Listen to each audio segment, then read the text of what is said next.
आरो 2 नाम्बार बे बिलजों सिफायदों जुदि होननानै बुङोब्ला सिफायगोन सिफायसिगोन होनोब्ला बे रायजो राजाफोरखौ थगायनाय जादोंब्ला बे मानसिया जाम्बा जुदि जोङो गुगोलाव सार्च खालामो 125th एमेन्डमेन्ट रोगां रोगां लिरनाय थाखायो रायजोफ्रा जाम्बाथ' नंखाना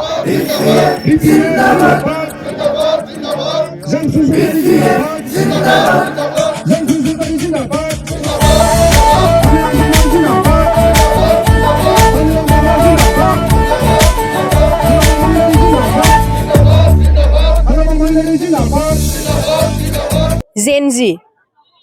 बिथांमोना ससियेल मिडियानि गेजेरजों गोबां खोथा बुंफैदों दिनैहाय दिपेन बर' सार बिथांखौ दिनैहाय सापर्ट खालामदों दिपेन बर' सार बिथांनि नामावहाय दिनैहाय भट बिदों बिथांमोनाहाय थांनाय समनि सिगाङाव जेलानाखि जोंनि बिटिसिनि पावार एन्ड फांसना खमायलांबाय जोंनि 16था डिपार्टमेन्टआ हरजाबाय होनब्ला जोंनि बिटिसिनि बे थेर बेथेर जालांनाय समाव जोंनि बिटिसिनि अलखद समावहाय बिथांमोना बबेयाव दङमोन जोंथ' बै समावनो जोङो सिन्था खालामनानै जोंहा जाथिनि सेन्टिमेन्ट दं हिसाबै जोङो जेरावनाखि जोङो जोंनि बिटिसिखौनो जोंनि गोबां माने जोहोलावफोरनि अबदानैसो मोननाय जोंनि गोबां माने आदा आबौमोनाहाय माने जिउखौ गावसोरनि जिउखौ बावसोमनायनि गेजेरजोंसो जोंहा जोंनि बिटिसिखौ जोंहा सोरजिनाय दिनै जोङो दिनैहाय बेखौनो जोङो माबोरै रैखा खालामनो हागोन होननानै जोङो जोंनि जाथिखौ जोङो माबोरैहाय जाथिनि थाखाय जोङो खामानि मावनो हागोन जोंनि फंबाय बिनानाव इयुन जोलैनि थाखाय जोङो सिन्था खालामनानैनो जोङो बै समावनो जोङो हाग्रामा महिलारि दैदेननाय जोङो बिपिएफ गभर्नमेन्टआवहाय बिपिएफ पार्टियाव फैनानै जोङो खामानि मावनो थाखाय जोङो ओंखारबोदोंमोन खिन्थु बिथांमोनाहाय दिनैसो गोदान जेनजि होननानै माने भट बिगासिनो दिपेन बर' सारनि नामावहाय सोरबायदि जेनजि आसलथे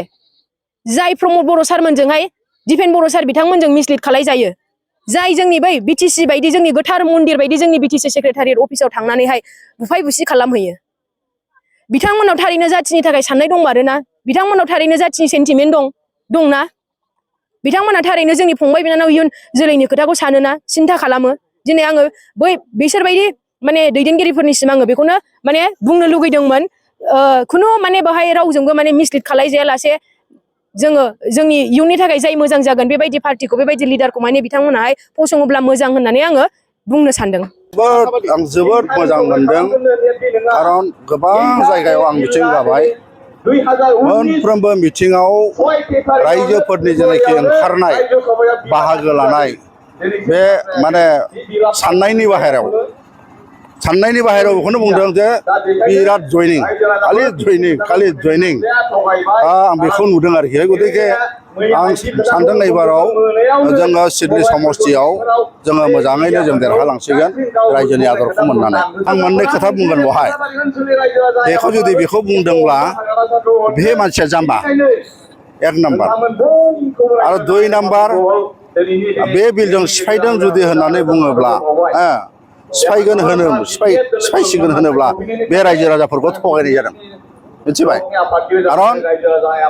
125th एमेन्डमेन्टआ जाहैदों empowerment of 6th schedule of north east region बे जों सा सानजा भारताव थानाय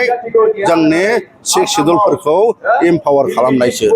बेजों बे बिटिसि सिफायनायनि खुनु माने सोमोन्दो गैया दिस इज इरिलेभेन्ट बे इरिलेभेन्ट आरो दा नंखायनो आं बुंदों जे बियो रायजो राजाफोरखौ थगायनाय जादों नंखाय बुंनाय जादों आरो बेबायदि नंखाय खोथा बुंनो नाङा साफ्रोमहाबो मबाइल दं दा बेवहाय जुदि जोङो गुगोलाव सार्च खालामो 125th एमेन्डमेन्ट रोगां रोगां लिरनाय थाखायो रायजोफ्रा जाम्बाथ' नंलाना रायजोफ्राथ' बुजियै नंलाना गतिके बिथांमोनहा बुंदोंब्लाबो बे खामानि जानाय नङा आरो रायजोखौ बिदि बुंनानै थगायनाया थिग नङा मोजां खोथा बुंनानै मा मावनो नागिरदों बेखौ बिसोर गिदिर खोथा ना दा राजनैतिक दोलोनि दायथ'आ अनेक दङ बे राजनैतिक होनोब्ला आं सानो बियो जाहैदों रायजो राजाखौ सिबिनाय मोनसे बे माबा आरोखि प्लेटफर्म गतिके जोङो रायजो राजाफोरखौ मोननो थाखाय जों बिदि बुंनायबो नङा